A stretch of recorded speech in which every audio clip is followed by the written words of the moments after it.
स्वारगेट बसस्थानक परिसरात मंगळवार दिनांक 25 फेब्रुवारीच्या पहाटे 26 वर्षीय तरुणीवर अज्ञात व्यक्तीकडून अत्याचार करण्यात आला।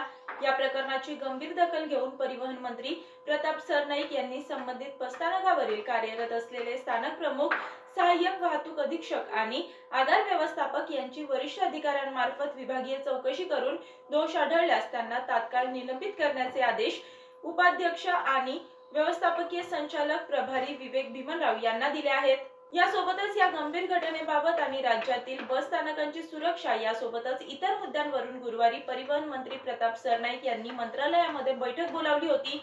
या बैठकीनंतर सरनाईक यांनी माध्यमांशी संवाद साधला। यावेळी बोलताना ते म्हणाले, राज्यातील सर्व बस स्थानकांचे ऑडिट करण्यात येणार असून सुरक्षा आणि स्वच्छता याबाबत यंत्रणा कामाला लावण्यात येणार असल्याचं त्यांनी सांगितलं। स्वारगेट बस स्थानकामध्ये आरोपीची ओळख पटली ती सीसीटीव्ही कॅमेऱ्यांमुळे, त्यामुळे इतर आगार आणि बसेसमध्ये सीसीटीव्ही कॅमेरे बसवण्याचा निर्णय घेण्यात आला आहे। याबरोबरच सुरक्षेसाठी AI टेक्नॉलॉजीचा उपयोग करणार असल्याचं देखील प्रताप सरनाईक यांनी सांगितलंय।